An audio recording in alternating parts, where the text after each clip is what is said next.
वो कहते हैं ना, फूल बनकर मुस्कुराना जिंदगी है, फूल बनकर मुस्कुराना जिंदगी है, मुस्कुराकर गम भुलाना जिंदगी है। फूल बनकर मुस्कुराना जिंदगी है, मुस्कुरा के गम भुलाना जिंदगी है। जीत के हम खुश हुए तो क्या हुए, जीत के हम खुश हुए तो क्या हुए। हार कर खुशियाँ मनाना जिंदगी है, हार कर खुशियाँ मनाना जिंदगी है। नमस्कार दोस्तों, मैं अनुभव कुमार। आज हम लोग बात करेंगे उन लड़कों के लिए, उन बच्चों के लिए जो भविष्य में डॉक्टर बनने का सपना देखते हैं, जो चाहते हैं भविष्य में कि वो एक अच्छा डॉक्टर बने, जो चाहते हैं कि वो डॉक्टर बन करके इस देश की सेवा करें। उनके बारे में आज हम जानकारी लेते हैं, पूरी जानकारी हम लेंगे। देखिए बच्चों, आपको डॉक्टर बनने के लिए एक छोटा सा एंट्रेंस एग्जाम पास करना होता है, जिसको नीट कहा जाता है। नीट यानी national eligibility cum entrance test. चलिए देखते हैं कि ये नीट नाम की खूबसूरत बला कौन सी है जो आपको डॉक्टर बना सकती है। तो इस पूरे वीडियो में आप हमारे साथ बने रहिए, हम लेते हैं पूरी जानकारी इस नीट की।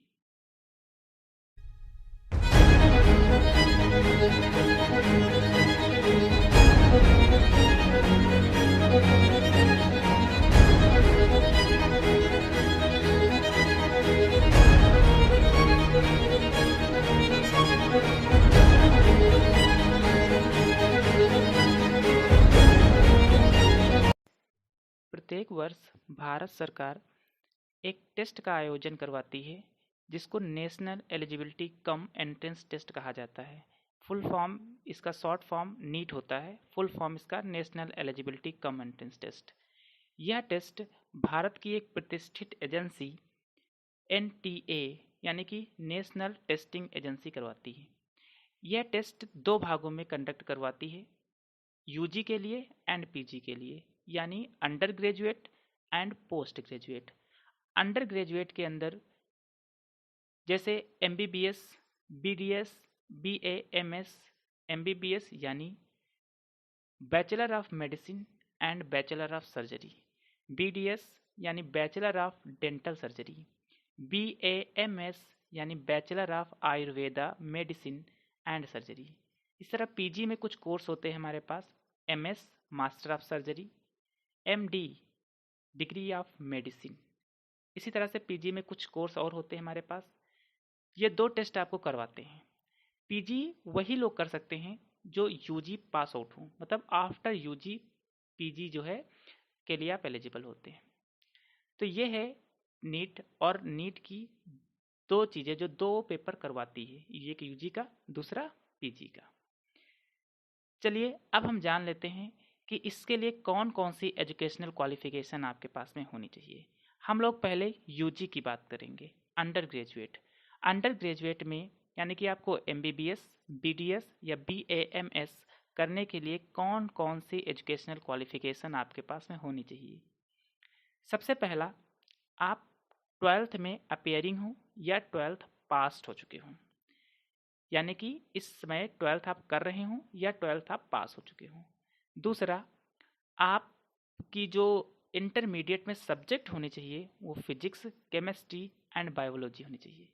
बायोलॉजी में बॉटनी एंड जूलॉजी दोनों आते हैं। आपकी अगर आप जनरल कैटेगरी में आते हैं तो फिजिक्स, केमिस्ट्री, बायो में आपके 50% मार्क्स होने चाहिए। अगर आप OBC या SC/ST कैटेगरी में आते हैं तो 40% मार्क्स होने चाहिए। आपकी नेशनलिटी इंडियन होनी चाहिए।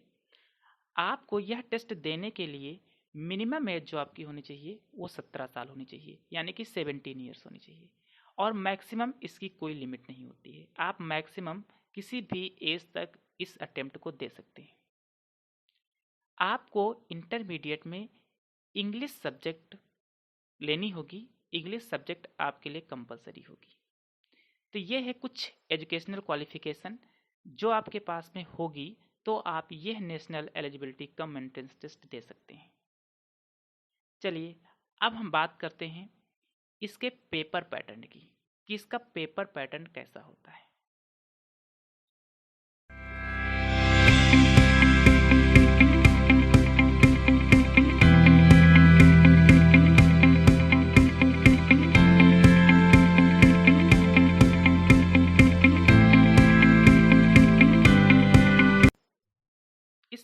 जो टेस्ट होता है वो साल में एक बार कराया जाता है और ये ऑफलाइन होता है। इसमें फिजिक्स, केमिस्ट्री एंड बायोलॉजी पूछी जाती है, जिसमें फिजिक्स में 45 क्वेश्चन आते हैं, केमिस्ट्री के 45 क्वेश्चन आते हैं, बायोलॉजी क्योंकि दो होती हैं, एक जूलॉजी दूसरी बॉटनी, जूलॉजी के 45 क्वेश्चन होते हैं, बॉटनी के 45 क्वेश्चन होते हैं।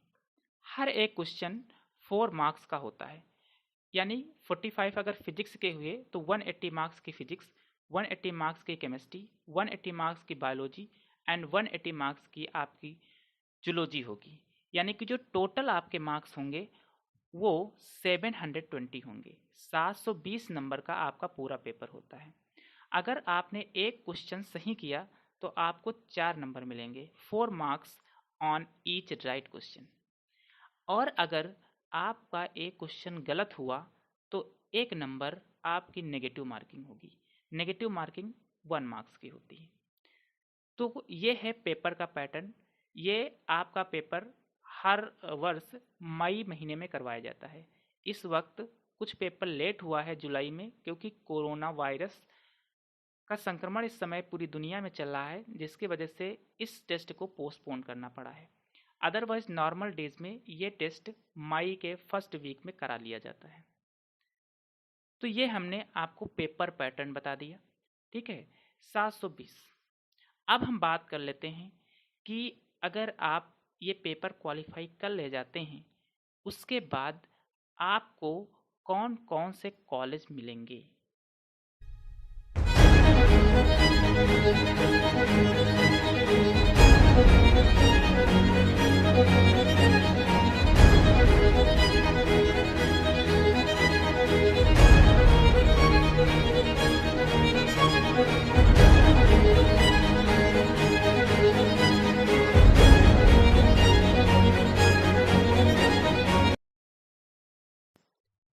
जब आप ये एग्ज़ाम क्वालिफाई करते हैं, उसके बाद आपके रैंक के अकॉर्डिंग आपको एम्स, जिनकी रैंक अच्छी होती है उनको एम्स दिए जाते हैं, यानी all Indian institute of medical science, जिसको अखिल भारतीय आयुर्विज्ञान संस्थान कहा जाता है।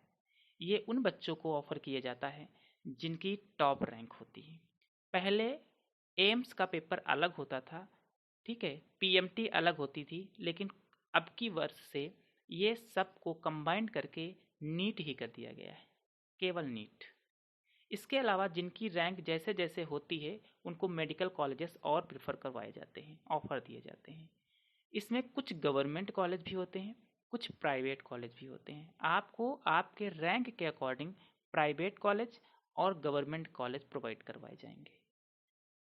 कुछ एम्स जो कि आपके यहाँ हैं, टोटल अभी इंडिया में अगर बात करते हैं तो टोटल 9 एम्स अभी तक हुए, जिसमें पहला एम्स गोरखपुर, एक all Indian institute of medical science Kalyani जो कि वेस्ट बंगाल में है, तीसरा all Indian institute of medical science Tamil Nadu, all Indian institute of medical science देवगढ़ जो कि झारखंड में है, all Indian institute of medical science जो कि गुजरात में है, एक और एम्स है विजयनगर, विजयपुर, एक और एम्स है आपके पास में जो जम्मू लोकेशन में पड़ता है, एक all Indian institute of medical science Awantipora, और लास्ट आपका हिमाचल प्रदेश में पड़ता है।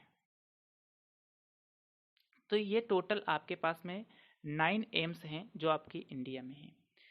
कुछ मेडिकल कॉलेज ये आपकी स्क्रीन पे जो नज़र आ रहे हैं, ये टॉप कॉलेज माने जाते हैं आपके इंडिया में। चलिए अब हम बात कर लेते हैं इनके सीट्स की, कि कितनी सीट्स टोटल होती हैं जिनमें आपको बीट करना होता है।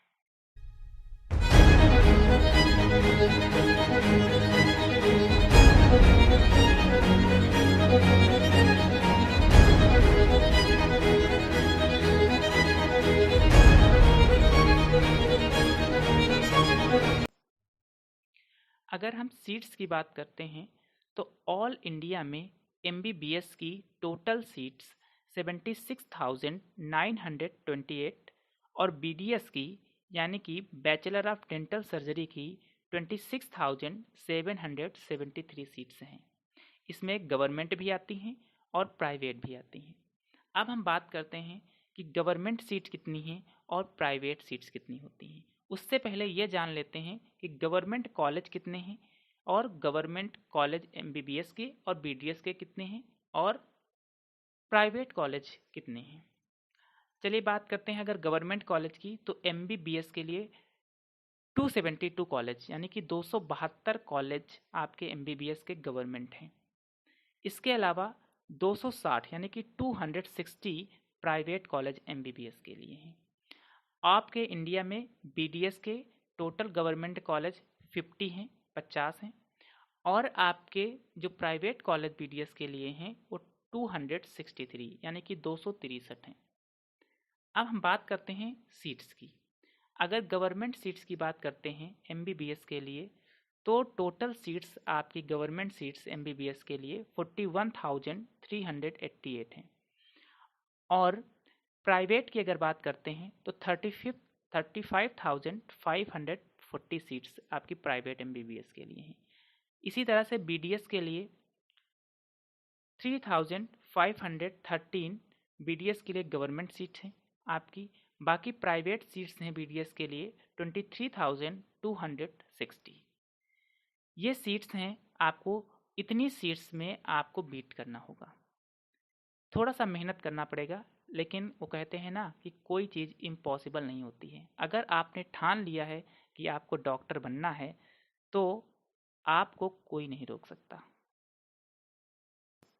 वो कहते हैं ना कि किसी को किसी की तलाश होती है, किसी को किसी की तलाश होती है, क्यों दिल को किसी की आस होती है। चांद को देखो वो भी कितना तन्हा है, चांद को देखो वो भी कितना तन्हा है, मगर उसकी रोशनी से रोशन हर रात होती है, उसकी रोशनी से रोशन हर रात होती है। मतलब हमारे इस कहने का मतलब ये है कि आप अपने आप को कमज़ोर मत समझिए। आप अकेले रह करके भी दुनिया में अपना नाम रोशन कर सकते हैं। आप भी अपना सपना बनाइए, एक अच्छा डॉक्टर बनिए। ठीक है। अगर कोई भी जानकारी आपको और इससे रिलेटेड लेनी है तो आप हमारे इस कॉन्टैक्ट नंबर 9792107671 पर कॉल करके या व्हाट्सएप करके मालूम कर सकते हैं। बाकी PG की जानकारी और आप विदेश में जाकर के किस तरीके से डॉक्टर बन सकते हैं, इसकी जानकारी नेक्स्ट वीडियो में हम आपको देंगे। इस वीडियो में केवल इतना ही, आपको वो बेसिक चीज़ें हमने सारी बता दी हैं जो नीट एग्ज़ाम क्वालिफाइड करने के लिए करनी होती है। इसके बाद आपको कितनी रैंक लानी होती है, कितनी रैंक पे आपको कौन सा कॉलेज मिलता है, किस कैटेगरी के लिए कितनी परसेंटाइल होनी चाहिए, इस सब की जानकारी हम नेक्स्ट वीडियो में लेंगे। आज के वीडियो में इतना ही। अगर आपको ये वीडियो अच्छा लगा हो तो इस वीडियो को सब्सक्राइब करिए, लाइक करिए और पास में लगे हुए बेल आइकन को ज़रूर प्रेस करिए, जिसमें आगे आने वाला वीडियो आपके पास तुरंत पहुंच पाए। प्यारे बच्चों, आज के वीडियो में बस इतना ही। खुश रहिए, घर पर ही रहिए। जब तक ये कोरोना वायरस है, घर पर आप सुरक्षित रहेंगे। चलिए बाय।